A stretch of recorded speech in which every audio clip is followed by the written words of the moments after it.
Hello everyone and welcome back to One Soccer. I'm your host for today, Josh Deming, and we are back with another episode of our Canadians Abroad Summer Series. On this week's episode, we'll be taking a look at Ugbo potentially heading to England. Robert Lewandowski has left Bayern, which could potentially open a spot for Jonathan David. And of course, Buchanan and Larin win some silverware in Belgium. Hopefully you guys are excited as always, and if you are, be sure to drop a like, drop a sub, and let's get into the update now.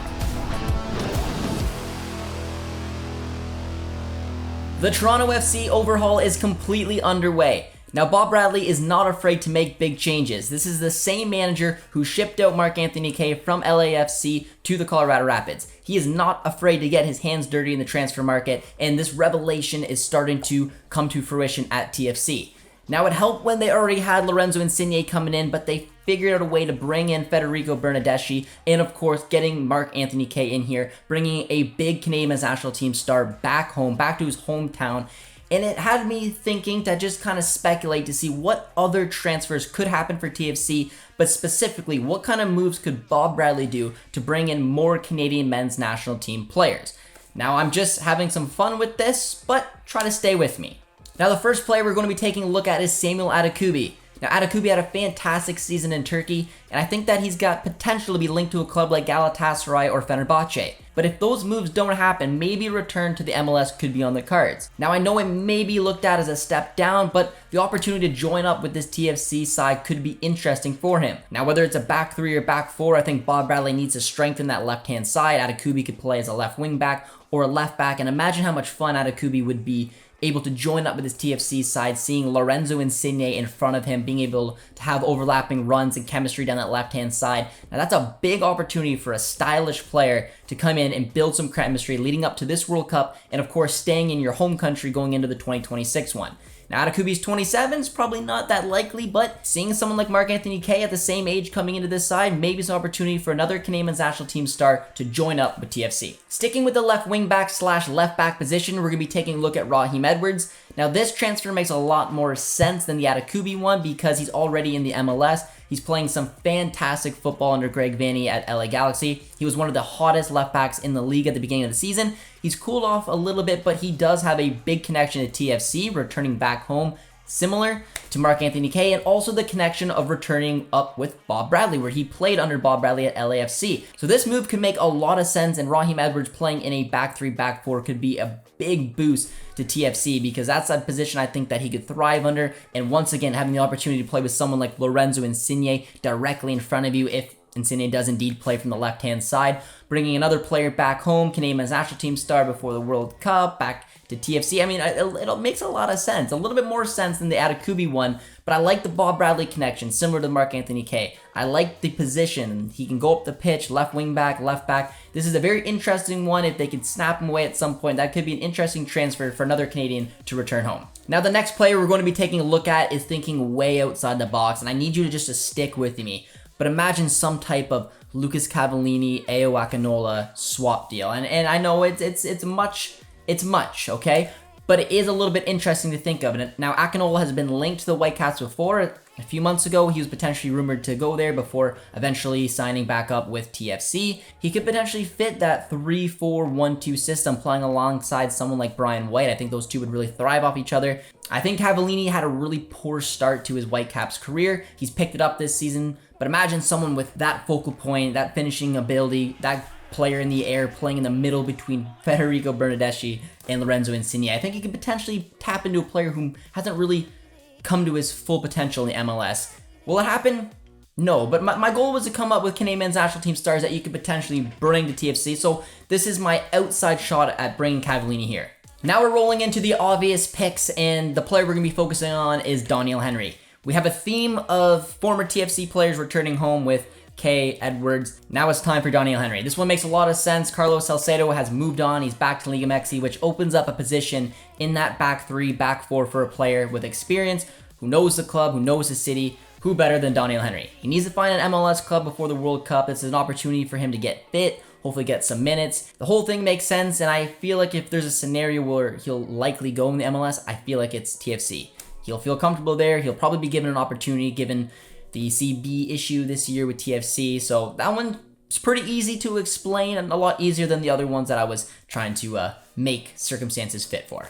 The next Canadian men's national team player we're going to be linking back to TFC is another former TFC player, a recent former TFC player, and that is Richie Ennin.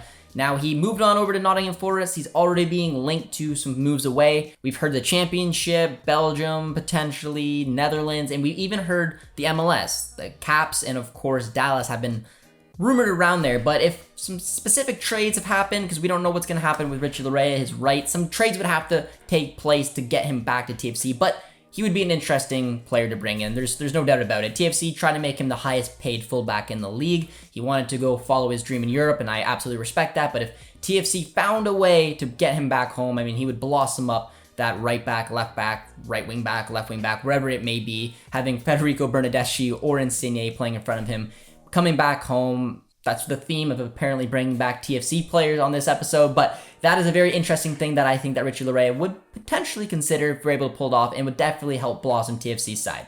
If Daniel Henry doesn't end up in the MLS, there's a chance he could end up in Turkey. Now, Canadian players playing in the Turkish league have found a lot of success over the years. Atiba Hutchinson, Kyle Larin, and now Samuel Adekubi have all found a good home in Turkey. This could be a very good landing spot for Daniel Henry, and there's about 3 clubs right now, as we know of, that are potentially looking to sign him. Samuel Adekubi's Hatayspor, Giresunspor, and Konyaspor are all interested in bringing Henry to Turkey, and having him link up with Samuel Adekubi at Hatayspor could be a very good destination for Daniel Henry, as they know how to make a Canadian feel right at home in Turkey. There's been some recent interest in Ike Ugbo, and it's about time. Ugbo had a fantastic end to his season where he scored 5 goals in 14 appearances, and he helped Troyes avoid relegation. It's being recently reported that Burnley are trying to sign Ike Ugbo on a permanent deal from Genk. The former Chelsea Academy graduate has other options in England, France, and Germany, but Vincent Kompany is personally trying to convince the striker to choose the club.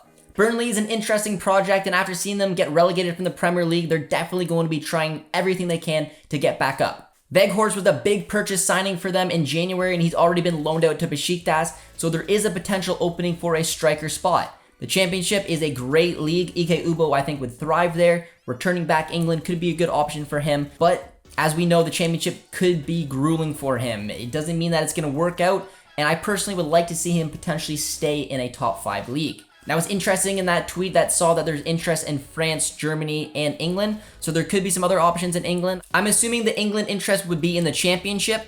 Staying in France is also an option after it's been recently reported that Troyes have resumed talks with Ugbo after hearing about the Burnley links. They originally didn't want to sign Ugbo because he lacked depth in his game. Although he did score 5 goals in those 14 appearances and helped a team that lacked possession and was fighting relegation to stay up in the league, I think if Ugbo can find a way to get this deal done and sign again with Troyes, this could be good for both Troyes and Ugbo. Troyes could find a consistent goal scorer. It's hard to do in a top 5 league. He knows his system. He can prove he can score despite having a ton of the ball. And I think at the end of the day, this is just a move that makes a lot of sense. Although there could be one thing, in my opinion, that could potentially top this move, and that is if Ike Ugbo can find a move to the Bundesliga.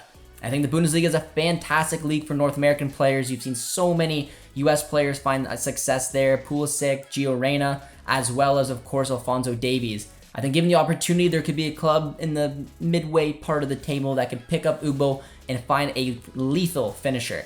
Wherever Ugbo may end up, one thing is for sure, he is going to bring goals. It's going to be interesting to see where he ends up, and only time will tell. But whether it's England, France, or Germany, there's going to be some pretty good options for the young Canadian striker.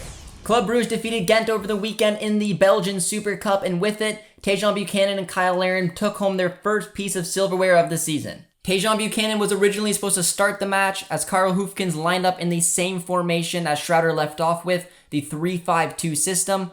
Buchanan would have played as a left wingback where he played last season, but unfortunately just before kickoff in warm-ups he picked up a knock which kept him out of the match.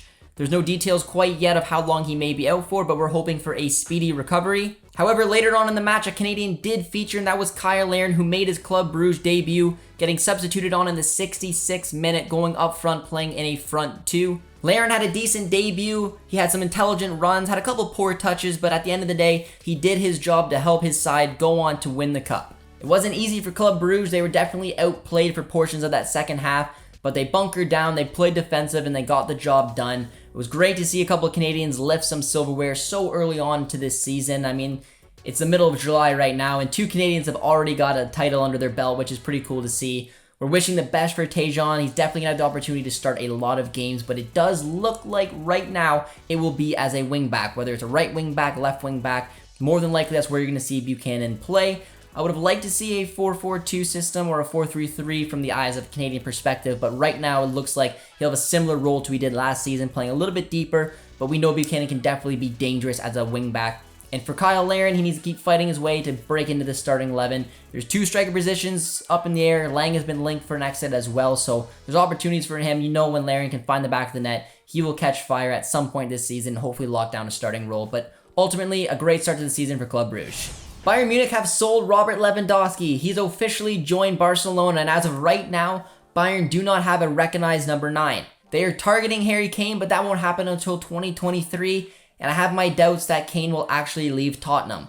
They want to find a number 9 this season, a true number 9 as well. I don't know if Jonathan David quite fits that profile, but right now it's looking likely that it could be Sadio Mane or Gnabry leading the line. And if Bayern are looking at the transfer market and trying to find a striker, there isn't a ton out there. And as Canadians know, Jonathan David was linked to Bayern. A lot of hype was around that because we could have seen the 2 biggest names in Canadian men's team right now playing at the same club, both Alphonso Davies, Jonathan David.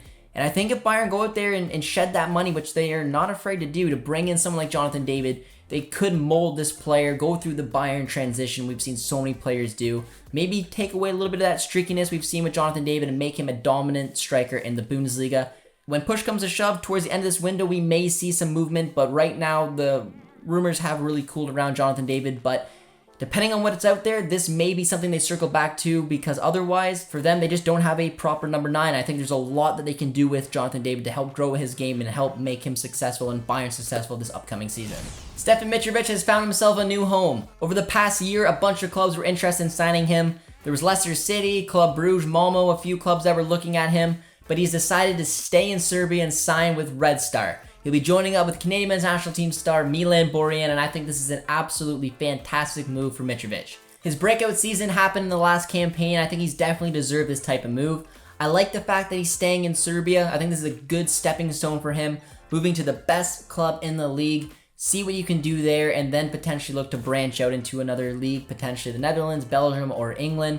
I'm excited to see what Mitrovic can do, and joining up with a lot of talented players, he'll have the opportunity to win silverware each and every season he stays with Red Star, as well as the opportunity to play in Europe. Now, he's eligible for both the Canadian men's national team and Serbia. We don't know exactly which one he will represent. He's currently representing Serbia at the U21 level, and he's playing for the best club in Serbia, so there will definitely be a lot of eyes on him from the Serbian perspective, but there is an X factor in there, and he's playing with Canadian men's national team legend Milan Borjan, so you never know what's going to happen. He could get in Mitrovic's ear, maybe Hrbin's as well, and there could be something in the near future. We'll have to wait and see, but regardless, incredible move for Stefan Mitrovic, and excited to see what he can do with Red Star next season. William Akio has sealed a move to Ross County. Valor FC announced on Sunday that the club has agreed to send out their star William Akio to the Scottish Premiership side Ross County for an undisclosed fee. Akio has made 43 appearances for Valor in all competitions in the past 2 seasons, scoring 10 goals and providing 5 assists. This season, he leads Valor with 1,116 minutes played across 12 CPL matches, with 2 goals and an assist to his name. Akio has been a fantastic player and personality for Valor and has been a great addition to the Canadian Premier League. He deserves this type of move, and after recent events, I think we can all be pretty happy for him. Now, he has scored a bunch of highlight reel goals. Defender, still going, Akio. Still Akio in the box. However, Akio had to show some real character after having a pretty viral miss. It's not easy to have a miss like that and go into social media afterwards, but Akio is a professional and he took to Twitter to say this. I want to start off by saying I'm happy for the 3 points and our team's resilience last night. I really just missed a wide open net. It's simple as that. Everyone makes mistakes on the job, it's part of life. I will bounce back as I always have in life and football. Yes, he keeps it out himself. It's a positive take to have on the situation. Akio has been nothing but tremendous in the Canadian Premier League, and I can't wait to see what he will do for his new club in Scotland. The Canadian women's national team took on the US women's national team in the CONCACAF W Championship with a spot in the Olympics on the line. It was a close match, but in the end, our women fell to a 1-0 loss to the US after Alex Morgan scored a penalty shot in the 77th minute. It truly was a great final which saw two of the best women's countries go head to head, but after this win for the US, they had got an automatic spot in the 2024 Olympics, leaving Canada the reigning gold medalist needing to qualify via the CONCACAF playoff route. The match will be scheduled in September of 2023 and we'll see the tournament's runners-up Canada take on third place Jamaica for a chance to qualify for the 12-team Olympics and defend their chance at gold. Richie Ennin is on the move once again. His loan move in Russia came to an end and he decided he did not want to return to the country. He's now been loaned out to Budapest Honvéd in the Hungarian league. I think this is going to be a pretty decent move for Richie Ennin. He's eligible to represent both Canada and Ghana. Both of them are going to the World Cup, and this is going to be definitely a player that both could potentially keep an eye on. He's 23 years old, has a lot to bring up front playing in that striker, and I think he learned a lot last year in Russia. Going to be curious to see how he can do, but I bet you this is going to be a decent move for him heading to the Hungarian league.